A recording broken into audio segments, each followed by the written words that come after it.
Well, good Monday morning. I've been thinking about this for the last couple of weeks, trying to figure out how to apply it, how to implement it, and all those things. But I'm really have been intrigued by influence.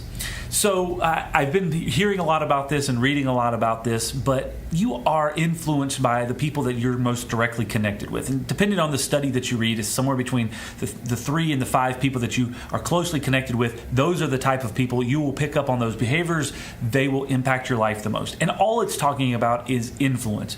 And why is that important? Well, several months ago, I was talking with Levi Gray here in our office, and he was mentioning the fact that children learn through mimeric learning, if I'm pronouncing that correctly. But it's essentially they mimic what you do. They're watching what you do and then they mimic it. So if I give my son a high five every time I see him, then he starts to learn that that's how we greet each other, with high fives. Or if I show him how to run his cars on the floor, how to run his cars around a track, then he repeats that process and learns that process through that mimicking state.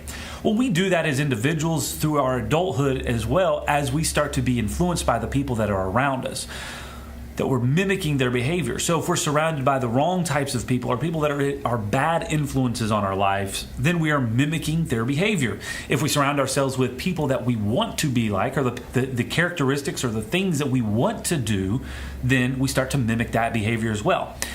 I think that all of it comes down to being intentional with the people that we surround ourselves with and being intentional with the relationships that we have. A lot of times we get stuck in these relationships for seasons of life based off of obligation or guilt, or we're just kind of stuck in that situation. But the moment that we realize it, the moment that we become self-aware and move ourselves out of those situations and those relationships and be intentional about positive influence on our lives, then we start to see the positive results. So my challenge for us this week, on this Monday, do an inventory of your relationships, an inventory of your life. What are the people that I'm around? How are they influencing my life? This could be positive or it could be negative, but how are they influencing my life, and what do I need to change to make improvements on that?